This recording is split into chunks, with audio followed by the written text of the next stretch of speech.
안녕하세요. 배창현 목사입니다.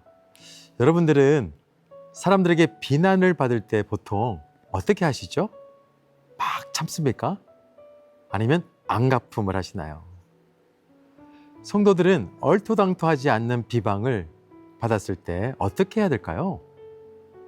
상대가 누구냐에 따라서 달라지겠지만 분명한 것은 감정적으로 불편하고 인내하기가 참 힘들 거예요. 그런데 오늘 본문에 보면 비방과 모함에 처한 모세가 보입니다. 사실 어려운 와중에서도 이스라엘 백성들을 가나안 땅으로 이끌기 위해서 최선을 다했잖아요. 그런데 많은 사람들에게 지금 비난을 받고 있습니다. 이야기인즉슨 하나님은 이스라엘 백성들 중에서 레위 지파를 구별하셨죠. 그리고 그들에게 성막에서 봉사할 수 있도록 해주셨습니다. 이스라엘 회중을 대표해서 하나님을 섬길 수 있도록 하셨죠. 그들에게 있어서 특권입니다. 특히 9절을 보면 레위 지파 중에 고핫 자손들을 구별하셔서 언약궤와 같은 정말 거룩한 기구들을 운반하는 그런 성막 관리 책임을 주셨어요. 이게 얼마나 감사합니까? 그런데 고핫 종족의 고라는 그 특권에 감사하기보다는 아니 왜 나는 제사장이 될 수 없는 거야? 라고 하면서 모세와 아론을 향해서 불평과 불만을 제기했습니다. 그리고 비난과 비방도 스슴지 않았습니다. 3절 보실까요? 그들이 모세와 아론에게 몰려가서 대들며 말했습니다. 당신들은 월권을 했어. 온 공동체가 거룩하고 하나님께서 그들 가운데 계시는데 당신들은 어째서 모든 권한을 쥔 것처럼 행동하는 거요? 아마 모세가 그 말을 들었을 때 얼마나 황당하고 불편했을까요? 하나님께서 하라고 하신 것에 대해서 최선을 다한 것뿐인데 그런 말을 들으니까 얼마나 힘들었겠습니까? 고라가 이렇게 말한 것은 교만과 시기심에서 비롯된 것입니다.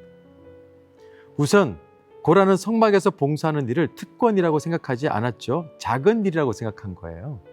하찮은 일로 여겼습니다. 그리고 하나님의 부르심보다는 자기가 원하는 제사장 직분이 더 중요했습니다.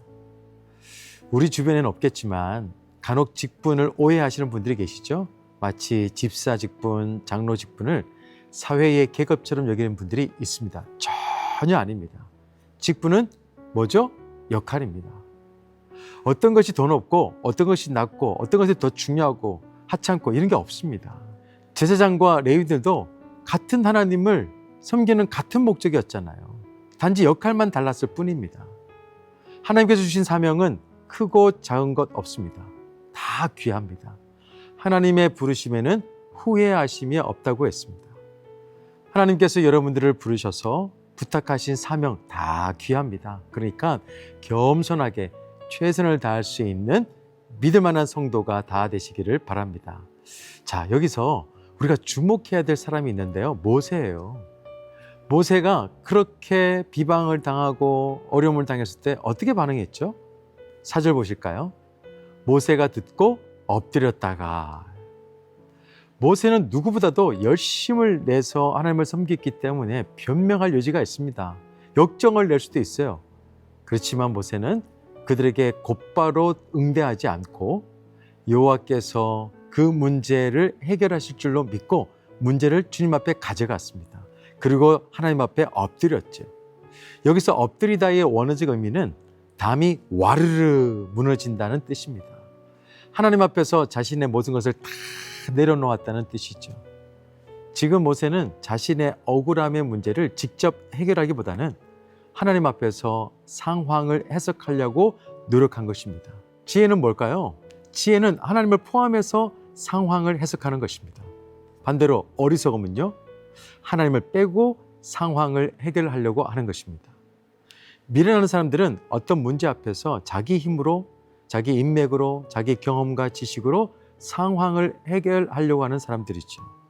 반면에 모세는 어땠습니까? 하나님 앞에서는 겸손했습니다. 사람들 앞에서는 온유했죠. 그의 삶은 지혜로웠습니다. 여러분이 처한 곤란한 상황 속에서 꼭 하나님을 빼지 마시고 하나님을 더하세요. 신앙생활하는 우리들도 모세처럼 억울하게 비난당할 때가 있습니다.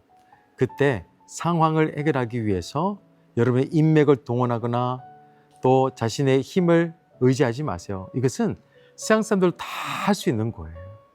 그리스도인들은 달라야 되겠죠. 먼저 그리스도인이라고 한다면 하나님 앞에 엎드려져야 합니다. 무너져도 하나님 앞에 무너져야 됩니다. 그러면 되는 것입니다. 이 말씀을 준비하는데 예전에 한번 제가 소개한 이상현 가수가 부른 내게로 무너지라 라고 하는 찬양의 가사가 생각나더라고요. 지금 이 아픔은 너의 집 아니니 머물지 말고 나와 내게로 오라. 나의 사랑 안에 버거운 내 짐을 풀고 가만히 누워 날 생각해 보라. 너는 내게로 무너지라. 나의 임재 안에서 너는 편히 울라. 나의 위로는 깊고 깊어서 너의 마음 어디든지 닿지 않을 곳 없노라. 어떠세요? 너무 은혜롭지 않습니까? 울어도 하나님 앞에서 울어야 됩니다. 그러면 되는 거예요. 사랑하는 알티인 여러분, 억울하죠? 괴로울 때가 있죠? 답답할 때가 있습니다. 그때 다른 곳에 가지 마세요. 하나님 앞으로 오세요.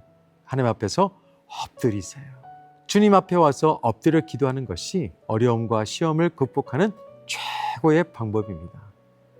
모세는 고통이 자기를 짓누를 때 하나님께서 뒤를 봐주신다는 확실함이 있었습니다. 그리고 하나님의 입장에서 그 상황을 본 거예요. 그러니까 다음 장면을 보면 정말 유력하고 이름이 있고 또 막 힘이 있어 보이는 250명 앞에서 주눅들질 않습니다. 당당하게 외치죠. 7절에 보니까 레위 자손들아, 너희가 너무 분수에 지나친다. 하나님께서 자신의 곁에 계시고 자신의 뒤를 봐주신다고 믿으니까 당당해지는 것입니다. 진리이신 하나님께서 우리를 자유케 하시는 것이지 우리의 잔머리로 우리의 잔기술로 자유해지는 게 아닙니다. 때로는 사람들의 비방과 비난으로 인해서 억울하고 괴로울 때가 있죠. 그 상황에 꼭 하나님을 더하시기를 바랍니다. 그게 지혜로운 성도예요.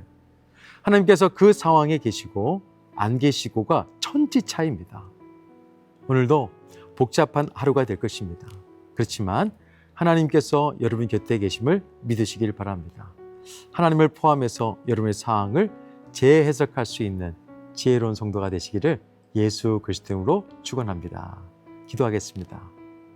좋으신 하나님 아버지 감사합니다. 우리가 살아가는 세상이 참 복잡합니다.